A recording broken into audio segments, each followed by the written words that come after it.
High school निर्देशांक ज्यामिति के लिए कुछ महत्वपूर्ण सूत्र।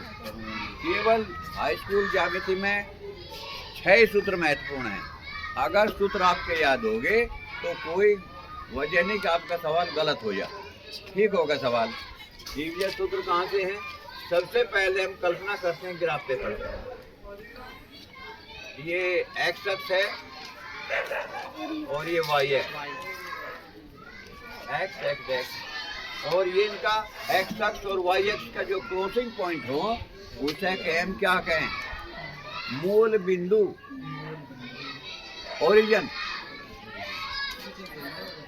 ओरिजिन क्यों कहें? ORIGION, क्योंकि अंग्रेजी में कहते हैं इनका जो दोनों एक्स अक्ष और वाई अक्ष जिस बिंदु पर एक दूसरे को काटते हैं उनका क्रॉसिंग पॉइंट है, उसे कहें ओरिजिन यानी कि मूल बिंदु। और इसके निर्देशांक 0 0 हों। क्यों होंगे इसके निर्देशांक 0 0? इसलिए हो कि ये एक्स अक्ष से भी 0 सेंटीमीटर दूर है, वाई अक्ष से भी 0 सेंटीमीटर दूर है, अर्थात एक्स अक्ष पर भी है, वाई अक्ष पर भी है। एक ऐसा पॉइंट है ग्राफ पेपर पर जो हमारी एक्स अक्ष पर भी आता है और वाई अक्ष पर भी आता है, और कोई ऐसा पॉइंट नहीं इसके अलावा, ठीक है।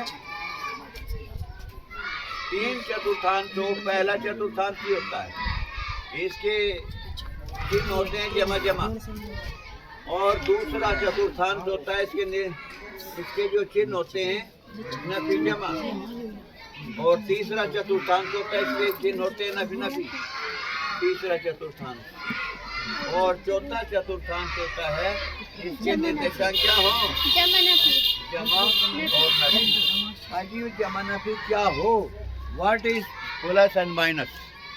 प्लस एंड माइनस क्या है? प्लस एंड माइनस यह है एक्स अक्ष पर चली गई दूरी पॉजिटिव। अगर हम दाएं तरफ चलेंगे, मूल बिंदु के दाएं तरफ चलेंगे तो वो पॉजिटिव होगी इधर एक्स अक्ष पर पहली, और बाएं तरफ चलेंगे तो वो एक्स नफी का होगा। वाई जो है अगर ऊपर की अप यानी कि ऊपर की ओर चलेंगे तो वाई धनात्मक होगा, मूल बिंदु से नीचे की ओर चलेंगे तो वाई ऋणात्मक होगा। अजी 5 3 का क्या मतलब है? तो बिंदु 5 और 3 है, इसका क्या मतलब है? इसका मतलब यह है कि एक्स एक्स पर 5 इकाई और वाई एक्स पर इसकी सीध में बिल्कुल 3 इकाई। इस बिंदु के निर्देशांक 5 व 3 होंगे क्योंकि दोनों जमा जमा के हैं। कभी पूछ ले नफी 13 और नफी 12 कौन से चतुर्थांश में होगा? यानी कि इसमें एक्स भी नफी का है, एक्स अक्ष भी नफी का है, और वाई अक्ष से दूरी वो भी नफी की है, ठीक है। तो नफी नफी 30 पॉइंट इस चतुर्थांश में होगा बिंदु। किधर चलेंगे? एक्स नफी का है तो 13 इकाई इधर चलेंगे, फिर 12 है नीचे की ओर चलेंगे, ये बिंदु यहाँ आ जाएगा। इस बिंदु का नाम है सी, यानी कि इसके निर्देशांक -12 और -12, 13 और -12 होगा, ठीक है। ये पहले इतना ज्ञान होना जरूरी है, निर्देशांकों के बारे में ज्ञान होना जरूरी है, इसके बाद निर्देशांक ज्यामिति पढ़ना शुरू करें, ठीक है।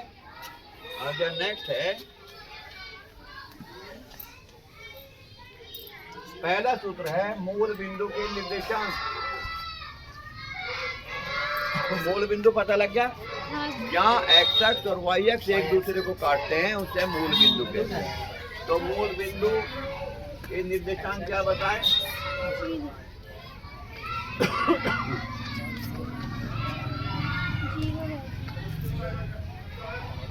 मूल बिंदु के निर्देशांक क्या बताए?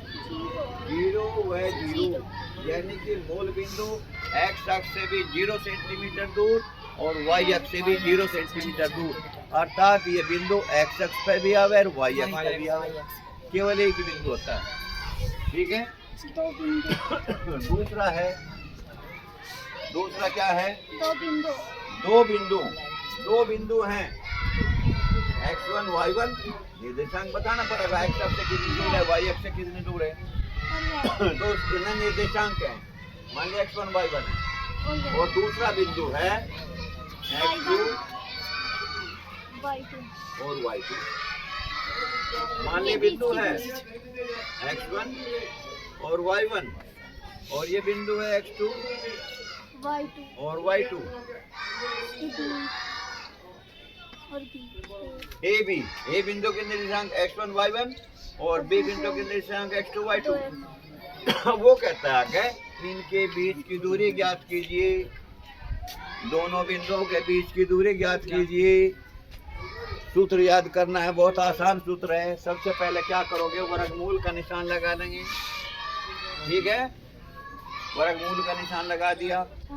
6 सूत्र समझावेंगे, 6 में सारी निर्देशांक ज्यामिति खत्म हो जाएगी, कुछ भी नहीं करना आगे। वर्गमूल का निशान लगा लिया, क्या करें, बिंदु ए और बी के बीच की दूरी निकाल ली। तो क्या करेंगे हम इसमें, पहले में से पहला घटाएंगे, x1 माइनस x2।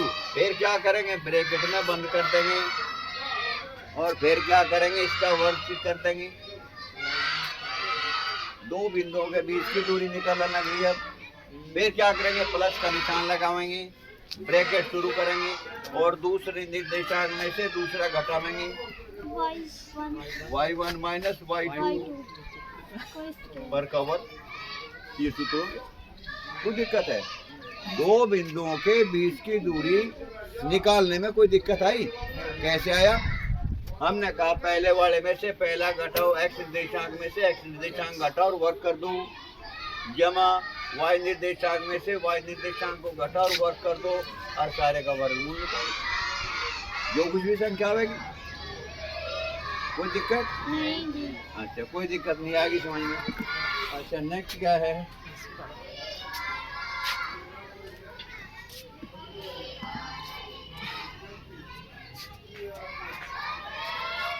दो बिंदु अनुपात से विभाजन करने वाले बिंदु का निर्देशांक। अब ये दो बिंदु हैं, ए और बी। तीसरा नंबर लिख लो,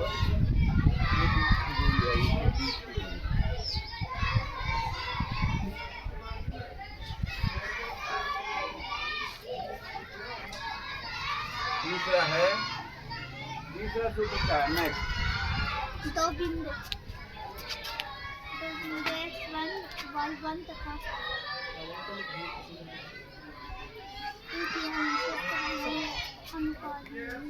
ठीक है, दो बिंदु हैं, ए और बी,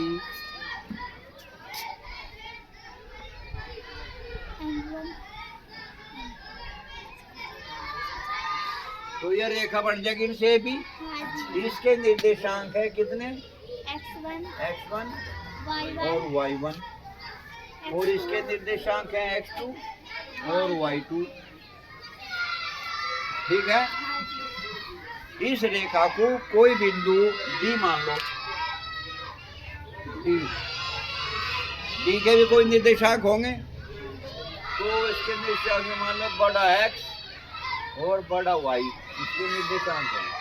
और ये जो है m1 अनुपात m2, m1 m2 के अनुपात में इस रेखा को बनते है बिंदु। अरे जो बिंदु इस रेखा पाओगा वो हिस्से तो करेगा इस रेखा के दो। मान लें m1 इससे इधर है, m2 इससे इधर है, तो इस बिंदु के निर्देशांक निकालने डी के। और वे हमने मान लिया, यानी x और y के मान निकालने, और वो हमने मान लिया वे बड़ा x और बड़ा y है। तो फिर तो इस बिंदु का x निर्देशांक कितना होगा और y कितना होगा, यहाँ मान लिया कि x y होगा। तो मान भी तो बताओ, मान है x बराबर क्या होगा, x बराबर कितना होगा, m1 x2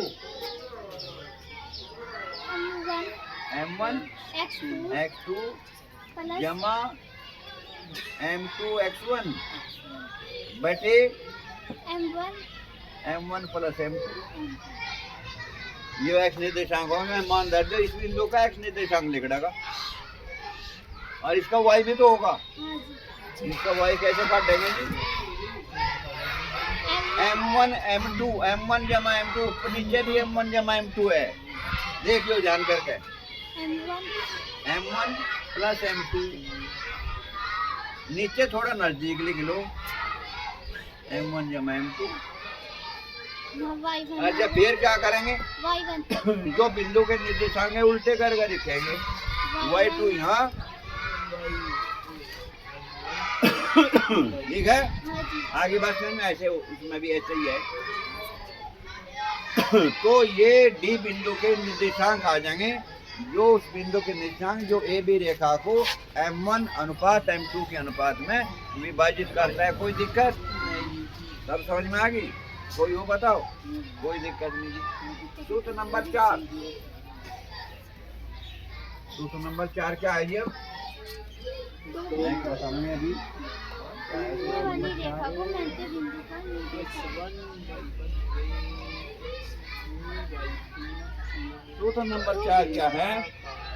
दो बिंदु पे मिलाने वाली रेखा को मध्य बिंदु का निर्देशांक। हाँ, मैं वो तो अनुपात न बांटे है, बिल्कुल बिचौड़े में ही है। उसका निर्देशांक बहुत ही आसान है। ये दो बिंदु है ए और बी। कौन सा था? चौथा।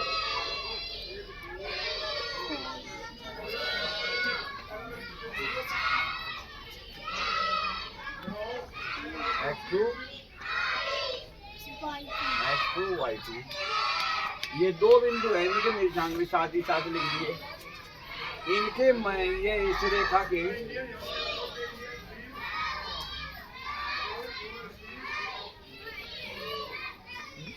मध्य बिंदु के निर्देशांक, मध्य बिंदु के निर्देशांक बहुत ही आसान। इसमें तो कुछ करना ही नहीं। क्या करेंगे? निर्देशांक कैसे काट देंगे? पहला इसका पहला और इसका पहला जोड़ दो, दो ही आवेंगे इसके भी। और आधा कर दो। इसका पहला X1 जमा X2 बटे 2 आधा। और ये हो जाएगा दूसरा Y निर्देशांक Y1 जमा Y2 बटे 2।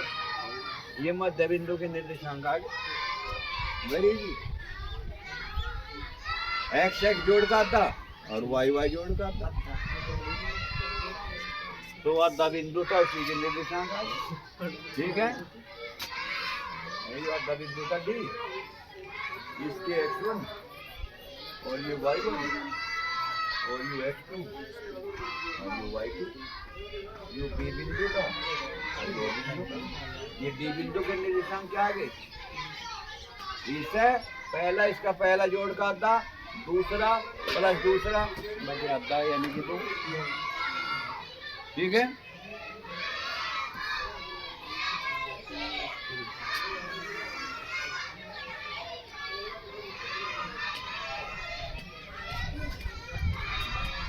अब जो है त्रिभुज का केंद्र,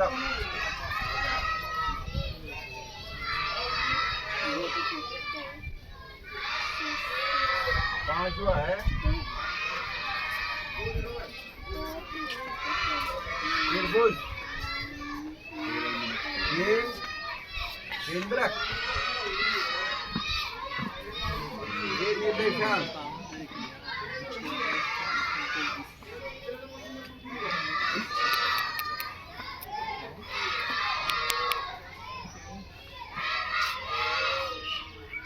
त्रिभुज है ना? हाँ जी।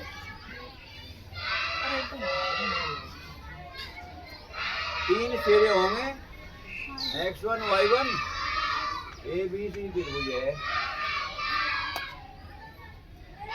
इसके निर्देशांक है X2 और Y2 और इसके निर्देशांक हैं X3 Y3। तो केंद्र इसके अंदर है, उसके निर्देशांक काटने अंदर है। तो क्या करो, तीनों का औसत ले लो। मान लो उसके X Y है, बड़ा X और बड़ा Y, दो तो आवेंगे। तो बड़ा X बराबर कितना हो गया?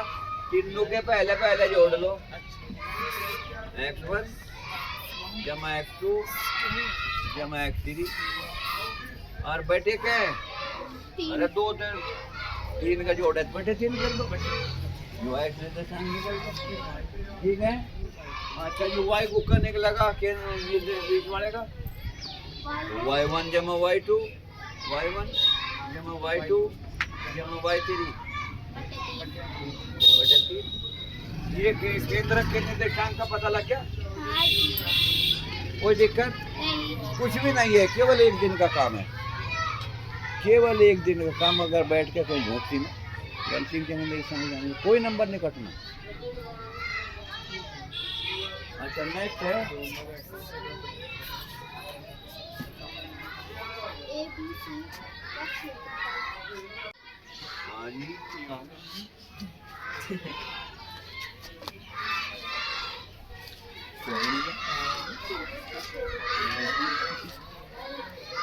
ये छठा जो है ये थोड़ा सा अटका है।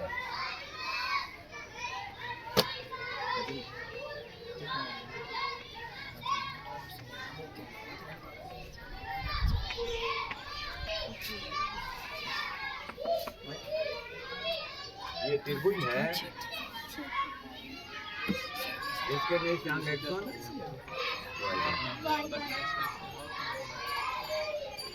और ये है x2 Y2 और ये है X3 x3 Y3।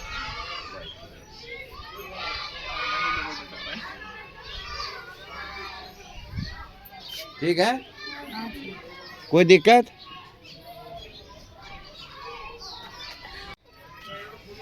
त्रिभुज है और त्रिभुज के तीनों जो शीर्ष है उनके निर्देशांक है x1 y1 x2 y2 और x3 y3। हमें क्या करना है? हमें त्रिभुज का क्षेत्रफल निकालना। क्या करना है? देखिए जरा ध्यान से, देखोगे? देख लो। अच्छा जी।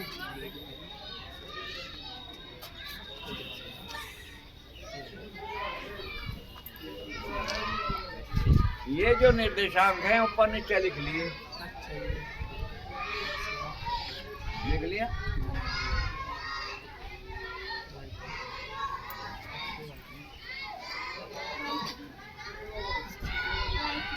लिख लिया x1 y1 x2 y2 x3 y3। कुछ नहीं काम करा। पहले वाले निर्देशांक को एक बार और लिख लो।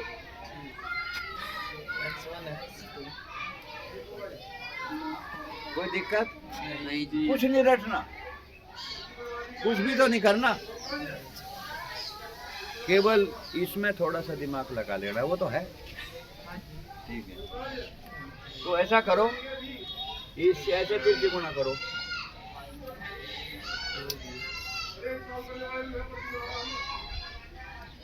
कर दोगे? यहाँ भी लिख दें से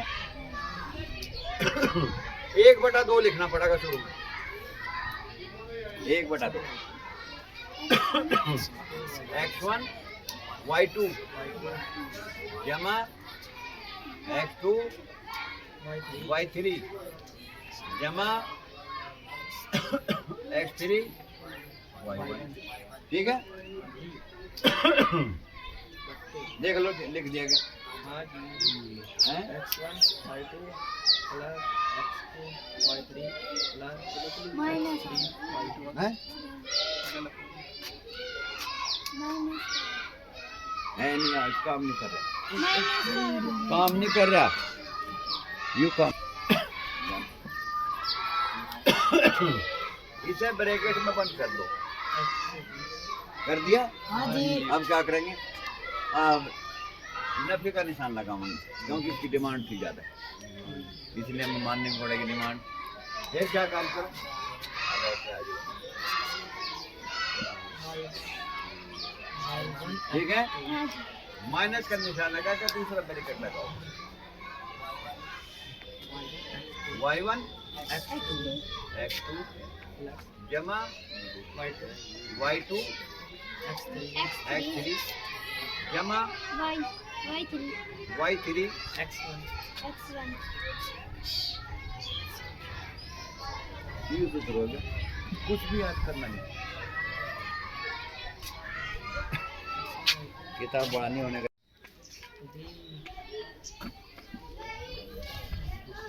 यदि 3 बिंदु एक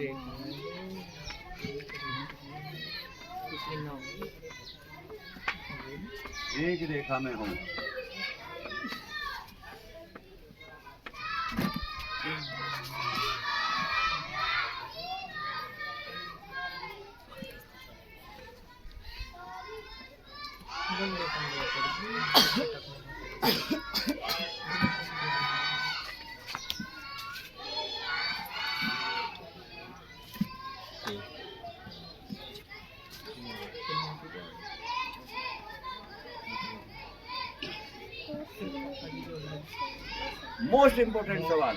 मोस्ट इम्पोर्टेंट सवाल आता है यू 11वीं कृषि में भी आवे सवाल यू सिद्ध करो कि ये तीनों बिंदु के निर्देशांक दे रखे एक सीधी रेखा में है। अरे पुप्पा वो बुआ के भाई, जब तीन बिंदु ये बिंदु हैं, जब तीन बिंदु एक सीधी रेखा में होंगे उनका त्रिभुज बने ही नहीं।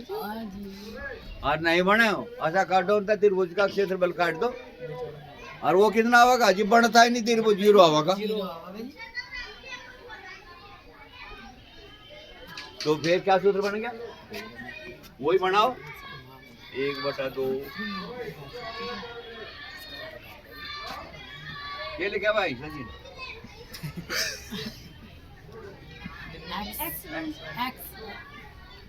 सचिन की बुआ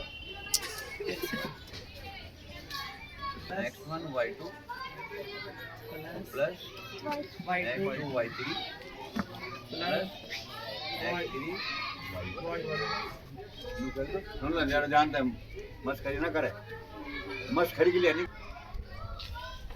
क्या होगा y1 x2 प्लस जमा y2 x3 जमा y3 यू है बराबर कितना आवेगा, यू बराबर के यू क्षेत्रफल काट दो 0 आवेगा। और फिर नीचे लिखियो, क्योंकि तीनों बिंदुओं से बने हुए त्रिभुज का क्षेत्रफल 0 है। कब होगा 0? जब वे तीनों बिंदु एक रेखा में होंगे। अतः तीनों बिंदु संरेख हैं।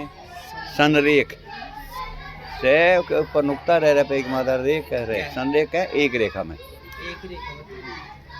आवेश में सिद्ध करो कि तीन बिंदु संरेख हैं।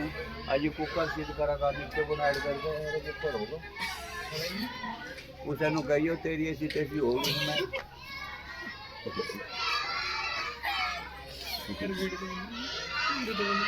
एक है ये सिद्ध करना पड़ेगा, उन तीन बिंदु से बने त्रिभुज का क्षेत्रफल काटना पड़ेगा और वो 0।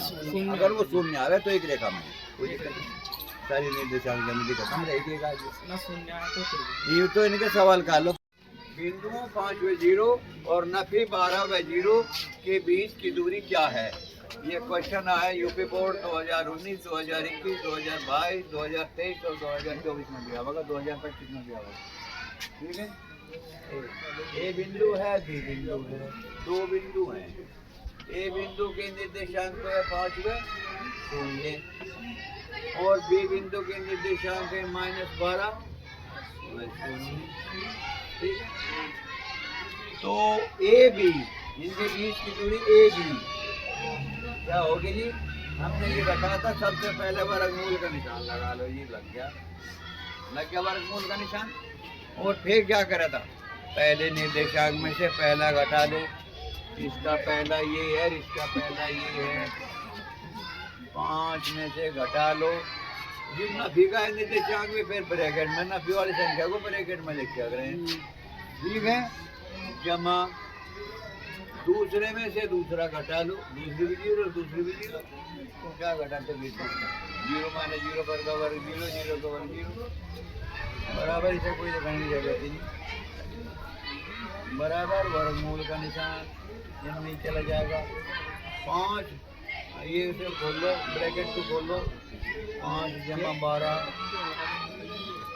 इस पर का वर्ग भी है ना, इस पर का वर्ग भी था यहाँ, पहला घटाकर का वर्ग तो 12 जमा 5 का वर्ग बराबर क्या होगा, वर्गमूल का निशान 12 5 17 17 पर का आ गया वर्ग।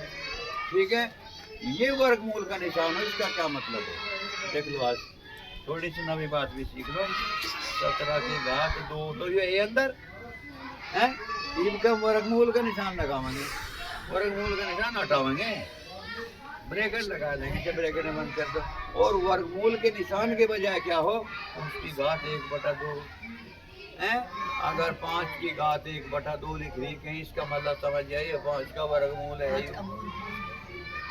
किसी संख्या की घात अगर 1/2 है तो समझो उसका वर्गमूल है वो, दोनों एक ही बात है, ठीक है। तो फिर इसे खोल लो, फिर क्या करे, घात के गुणा हो जाएगा। 17 की घात, ये इसकी घात और ये बाहर वाली घात, 2 गुणा 1/2, 2 से 2 का बराबर 17 इकाई। इस लीजिएगा आंसर 17 इकाई है। दोनों ये सेंटीमीटर हो, मीटर हो, कुछ भी हो, तो 17 इकाई कहते हैं इसे। हाँ, पता नहीं मीटर है, डेसीमीटर, सेंटीमीटर, क्या है, 17 इकाई है, ठीक है। अब है निर्देशांक ज्यामिति के सवाल 2024 के लिए क्वेश्चन नंबर 2 है। यदि बिंदु ए व 0 तथा बी 0 व बी तथा तीसरा बिंदु है एक्स वाई संरेख हैं, तो सिद्ध कीजिए एक्स अपॉन ए प्लस वाई अपॉन बी बराबर 1। क्या कहता है इसमें, यदि 3 बिंदु संरेख हैं तो क्या होगा, इनसे बने त्रिभुज का क्षेत्रफल 0 होगा, ठीक है। ये कह रहा क्या इसमें सब संरेख हैं, तो त्रिभुज माना त्रिभुज क्या होगा, ये ए है, ये बी है और ये ए बी सी का क्षेत्रफल बराबर 0 होगा। इसलिए 1/2 क्या होगा, ऐसे निकाल लो, ए व 0, 0 व बी, एक्स व वाई, और फिर ऊपर ले निर्देशांक को एक बार और लिख लो, ठीक है। फिर ऐसे 3 से गुणा करो, इनकी इसकी गुणा, इसकी गुणा प्लस इसकी और इसकी गुणा, फिर क्या करो, इसकी गुणा, इसकी गुणा और इसकी गुणा, तो क्या आ जाएगा, बराबर 1/2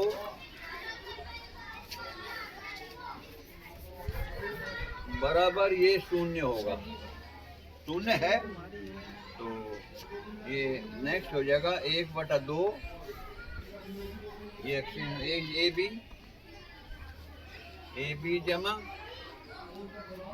0 वाई की गुणा कितनी आ जाएगी, 0 जमा एक्स व 0 की गुणा कितनी आ जाएगी, ये भी 0 आएगी, ए की बी की गुणा ए बी, और 0 की वाई की गुणा फिर 0, और एक्स और 0 की गुणा फिर 0,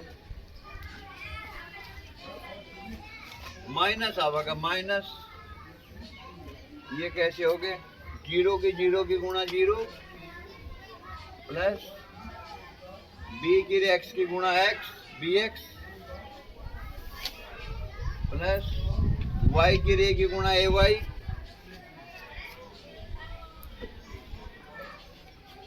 ठीक है, बराबर 0 बराबर 1/2। ये क्या हो गया, ए बी, ये 0 A B minus B X minus A Y बराबर 0, ठीक है। 2 की गुणा ऐसे इधर कर दो, 0 में क्या हो जाएगा, A B minus B X minus A Y बराबर 2 की गुणा 0 में होगा, कितना हो जाएगा, बराबर 0। ए बी को एक तरफ रख लो, implies and implies that A B बराबर बी एक्स भी इधर ले जाओ, जमा का हो जाएगा बी एक्स, ए वाई भी जमा का हो जाएगा, जमा ए वाई, ठीक है। अब क्या करेंगे, इस ए बी से दोनों तरफ भाग कर दो, ए बी बटे ए बी, यही कर दो, ए बी बटे ए बी बटे ए बी। यहाँ कितना आ जाएगा, ए बी से गुणा करके 1 1 बराबर बी से बी कट गया, एक्स बटे ए आ गया, जमा ए से ए कट गया, वाई बटे बी आ गया। And prove, and prove. तब यही सिद्ध करना था, यही तो सिद्ध करना था मैं। हाँ एक्स बटे ए जमा वाई बटे बी बराबर 1। हाँ जी। तो फिर उसका सिद्ध करेगा बराबर 0 है, उसे बराबर 0 के जरूर लिखें। अब है निर्देशांक ज्यामिति का क्वेश्चन नंबर 4। उस बिंदु के निर्देशांक यानी कि कोऑर्डिनेट्स याद कीजिए जो बिंदुओं -1 व 7 और 4 व -3 को मिलाने वाले रेखाखंड को 2:3 के अनुपात में अंतः विभाजित करता है। ये क्वेश्चन आया है यूपी बोर्ड 2019, 2021, 2022 और 2023 के अंदर। तो इसमें ए बी एक रेखाखंड है और इसका जो बिंदु डी है ये इस ए बी रेखाखंड को M1 और M2 अनुपात में बांटता है, विभाजित अंतः विभाजित करता है। तो सपोज करो ए बिंदु के निर्देशांक है x1 y1 और बी बिंदु के निर्देशांक x2 y2 हैं, और जो अंतः विभाजित करता है बिंदु उसके निर्देशांक हमें निकालने हैं। तो ये मान लिया बड़ा x और बड़े y है इसके निर्देशांक। तो अब सूत्र है x निर्देशांक निकालना, x निर्देशांक का अगर हमें निकालना है x बराबर m1 प्लस m2 बटे m1 प्लस m2। x निर्देशांक निकालना है, y निर्देशांक में निकालना पड़ो ऊपर m1 प्लस m2 थोड़ा सा गैप देकर लिखना है, बटे m1 प्लस m2। y निर्देशांक इसका भी सूत्र लिख लो, ये निकालना है वो लिखेंगे m1 plus m2, m1 plus m2 और बटे m1 प्लस m2 लिख लिया। सूत्र बनाना है हमें, सूत्र तो बना दिए लेकिन बनाना है हमें। तो x निर्देशांक है तो उसके यहाँ लिखो वो x2, m1 के दौरे x2 और m2 के दौरे x1, बस हो गया। ये सूत्र बन गया। y निर्देशांक के दौरे लिखो y2 और यहाँ लिख दो y1, m2 के दौरे लिख दो y1 बटे m1 प्लस m2। क्लियर है? आई बात समझ में? नहीं आई? आगे समझ में? तो इसमें x1 बराबर क्या दे रखा है -7 और y1 बराबर दे रखा है 7। तुम्हारे क्वेश्चन में x2 बराबर है 4 और y2 बराबर है -3, ये मान रख दो इसमें सूत्र में, क्लियर हो जाएगा। तो x निर्देशांक बराबर हो जाएगा m1 कितना है, m1 2 है, 2 गुणा x2 कितना है, x2 है 4 प्लस m2 कितना है, 3 है, x1 कितना है, -1, ये है ना x1 तो बटे m1 प्लस m2 2 जमा 3।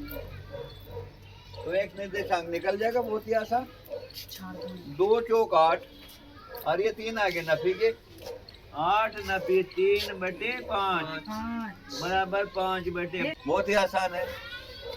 y निर्देशांक कितना होगा, m1 कितना है, m1 है 2 इंटू y2 कितना है, y2 है -3 है ना, 2 गुणा -3 ब्रैकेट में ले लो प्लस M2 कितना है 3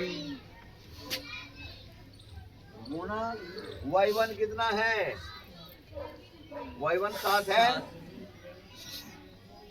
बटे 2 जमा 3। यहाँ देखो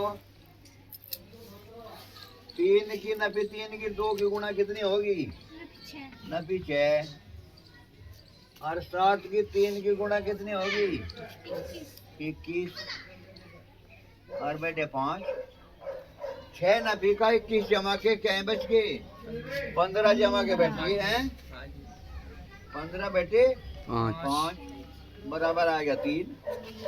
तो हमारा वाहिद निर्देशांक कितना आ गया 3। तो बिंदु के निर्देशांक कितने हो गए 1 व 3 और यही हमारा आंसर था। तो किसी भी जो अंतः बात करता है इस बिंदु के निर्देशांक काटना आ गया बहुत ही आसान है। कोई सवाल आवेगा गलत तो नहीं होने का ठीक है। अब है नेक्स्ट लेसन है त्रिभुज यानी कि ट्रायंगल TRIANGLE ट्रायंगल मीन त्रिभुज। इसके बारे में कुछ विशेष डेफिनेशन है जो हमें सीखना जरूरी है। उनके सीख के बिना त्रिभुज का पाठ जो है त्रिभुज के क्वेश्चन तुम कर नहीं सकते। तो उनके पहला नंबर है त्रिभुज की एक भुजा के समान त्रिभुज की एक भुजा के समानांतर खींची गई रेखा त्रिभुज की शेष 2 भुजाओं को समान अनुपात में विभाजित करती है। इसका क्या मतलब है ये जो पहला हेडिंग है क्या मतलब है इसका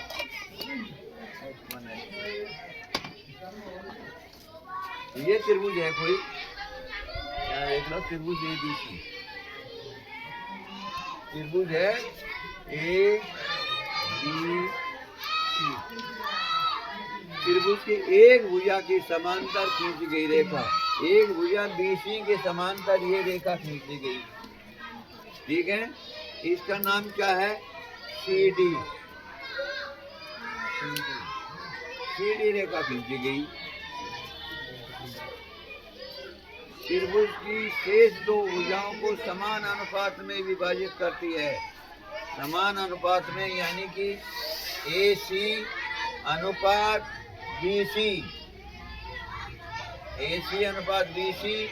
बराबर AD अनुपात CD ये है। फिर ध्यान से समझ लो त्रिभुज की एक भुजा के समानांतर खींची गई रेखा BC के समांतर ये रेखा क्या कैसे खींची गई समानांतर रेखा खींची तुम्हारे पास है ये इसके समांतर खींची गई। तो ये इस रेखा को AB रेखा को बिंदु C पर काटती है और AC को बिंदु D पर काटती है। तो जो AC और BC का अनुपात होगा वही AD और DC का अनुपात होगा। सपोज करो ये 3 सेंटीमीटर है और ये 6 सेंटीमीटर है तो ये 4 सेंटीमीटर है और ये कितना सेंटीमीटर है 6 सेंटीमीटर है तो ये 12 सेंटीमीटर होगा ठीक है। यानी कि 3/6 बराबर होगा 6/12। इसकी गुणा कर लो 6 से 36 बराबर 12 की 36 अतः 3 और 6 12 समानुपाती संख्याएं हैं। कैसी संख्याएं हैं समानुपाती संख्याएं। क्या सीखा तुमने इससे हमने ये सीखा यदि त्रिभुज की एक भुजा के समांतर खींची गई रेखा त्रिभुज की शेष 2 भुजाओं को समान अनुपात में विभाजित करती है। आगे बात समझ में बोलो तो नहीं। त्रिभुज की एक भुजा के समांतर एक भुजा यानी कि BC के समांतर ये रेखा खींची गई CD इस BC समांतर भुजा से CD तो C और AB और C को C और D बिंदु पर काटती है। तो AC/CD CD बराबर होगा AD बटे BC।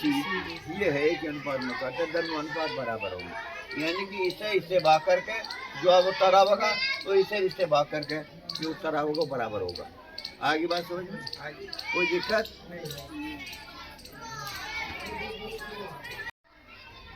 अब यह दूसरी डेफिनेशन है। क्या है दूसरी डेफिनेशन त्रिभुज के बारे में?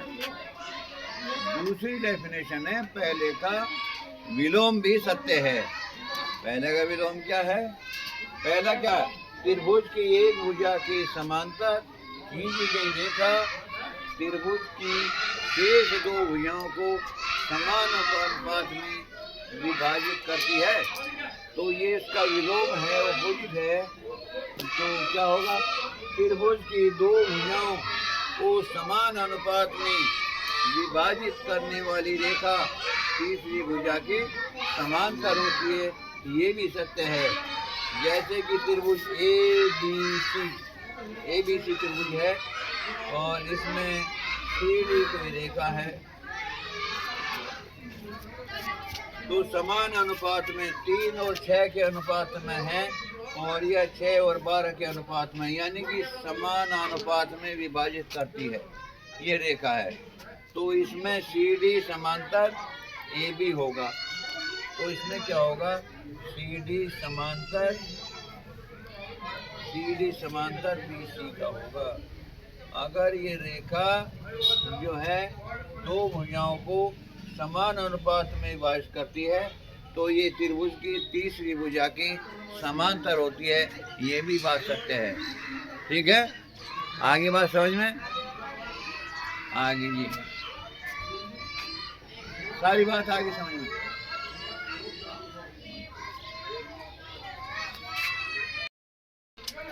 देखो त्रिभुज का नेक्स्ट सवाल है, अगला सवाल है त्रिभुज ABC और BDE दो समरूप त्रिभुज हैं। कैसे त्रिभुज हैं? समरूप।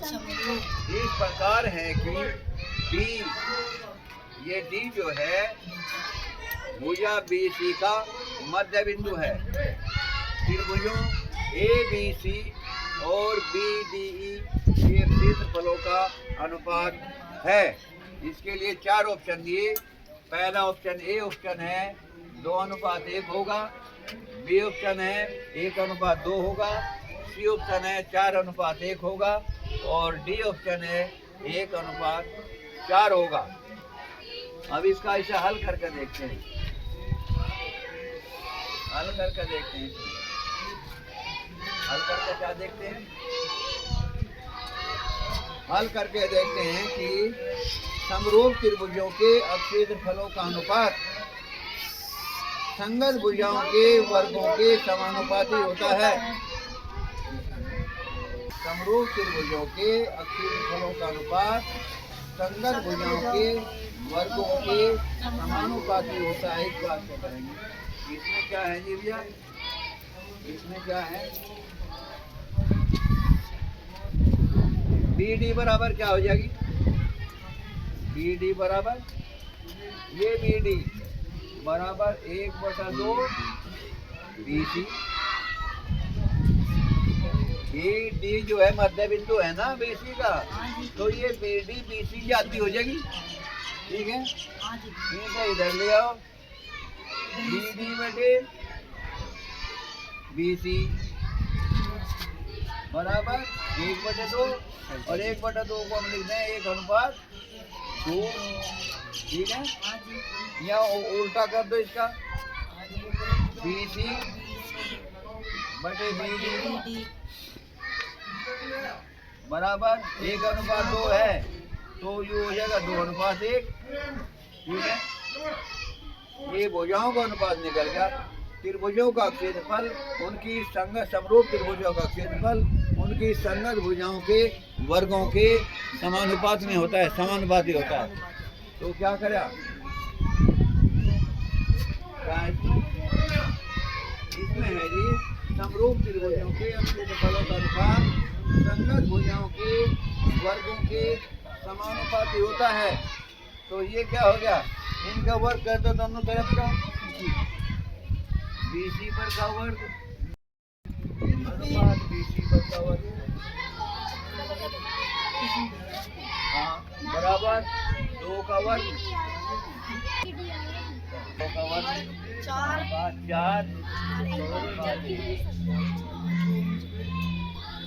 क्यों होगा 2 अनुपात 1? क्योंकि समरूप त्रिभुजों की वे क्षेत्रफल, 2 समरूप त्रिभुजों का क्षेत्रफल उनकी संगत भुजाओं के वर्गों के अनुपात में होते हैं, समानुपाती होते हैं। यही है बस। अब यह समकोण त्रिभुज का नेक्स्ट सवाल है। ABC एक समद्विबाहु त्रिभुज है। समद्विबाहु कैसा हो?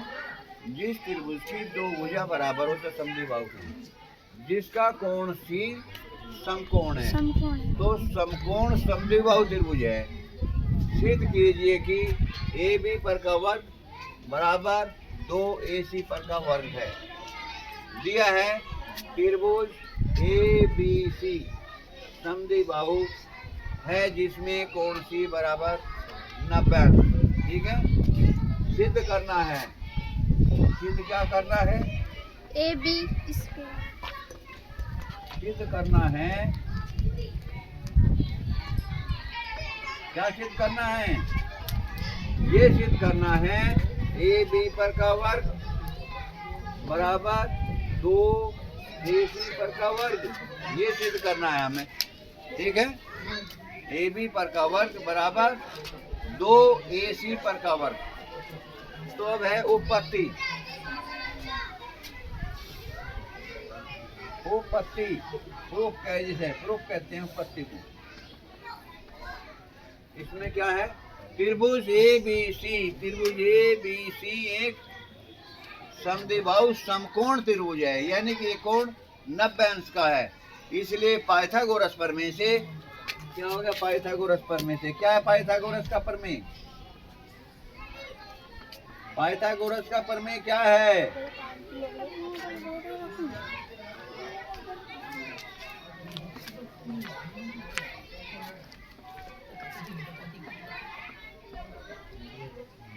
पाइथागोरस प्रमेय ये होता है किसी समकोण त्रिभुज में कर्ण पर बना वर्ग शेष 2 भुजों पर बने हुए वर्गों के योग के बराबर होता है।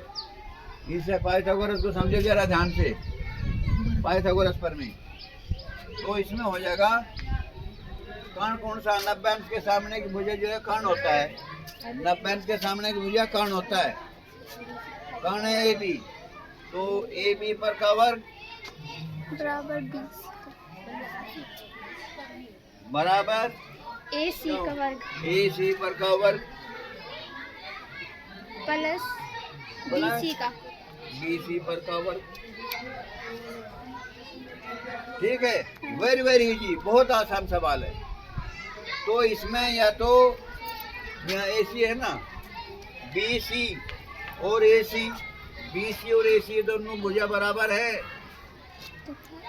नाम एक ही लिख लो दोनों का, AB AC और BC भुजा बराबर है। तो यहाँ क्या काम करेंगे? AB पर का वर्ग बराबर AC पर का वर्ग जमा BC पर के वर्ग की जगह क्या लिख देंगे? AC पर का वर्ग। इस दोनों तो बराबर है। AC पर का वर्ग जमा AC पर का वर्ग बराबर 2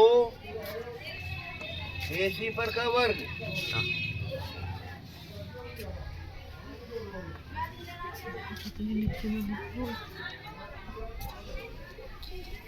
हैंस प्रूफ, यही सिद्ध करना था। Very very easy. दोनों भुजा बराबर हैं तो इसके नाम AB और AC न AB AC और BC न लिख के BC की जगह AC और AC की जगह BC लिख सके। दोनों भुजा बराबर, नाम तो सेम है, तो वही कर दिया पाइथागोरस प्रमेय से।